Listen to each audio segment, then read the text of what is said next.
तुमची पण बालुशाही आतमध्ये कच्ची राहते का? छान अशी रसरशीत बनत नाही का? तर मग हा खुसखुशीत रसरशीत बालुशाहीचा व्हिडिओ खास तुमच्यासाठी. 1 किलो मैदा घ्यायचा. ग्लासाने मोजले तर 6 ग्लास मैदा. त्यामध्ये अर्धा चमचा मीठ, अर्धा चमचा बेकिंग पावडर घातलेली आहे. यातच रूम टेम्परेचरवरचं 1 ग्लास तूप घातलेलं आहे, साजूक तूप. हवं तर डालडा घालू शकता.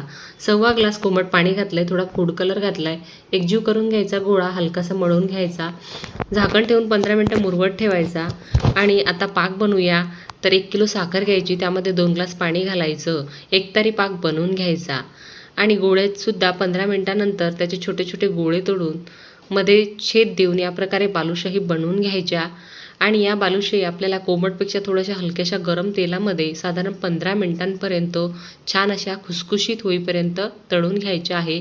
गरमागरम बालुशाही गरमागरम पाकात 15 मिनिटं मुरवत ठेवायची आहे. बालुशाही तयार. रेसिपी आवडल्यास चॅनलला लाईक, शेअर आणि सबस्क्राईब नक्की. तुमची पण बालुशाही आतमध्ये कच्ची राहते का?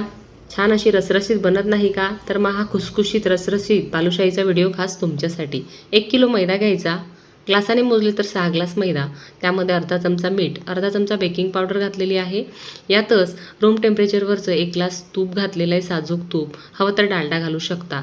1.25 ग्लास कोमट पाणी घातलं आहे, थोडा फूड कलर घातला आहे. एकजीव करून घ्यायचा, गोळा हलकासा मळून घ्यायचा. झाकण ठेवून 15 मिनटं मुरवत ठेवायचा. आणि आता पाक बनवूया. तर 1 किलो साखर घ्यायची, त्यामध्ये 2 ग्लास पाणी घालायचं. एकतारी पाक बनवून घ्यायचा. आणि गोळ्यातसुद्धा 15 मिनटानंतर त्याचे छोटे छोटे गोळे तोडून मध्ये छेद देऊन या प्रकारे बालुशाही बनवून घ्यायच्या.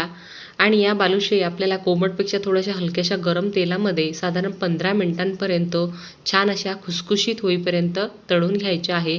गरमागरम बालुशाही गरमागरम पाकात 15 मिनिटं मुरवत ठेवायची आहे. बालुशाही तयार. रेसिपी आवडल्यास चॅनलला लाईक, शेअर आणि सबस्क्राईब नक्की.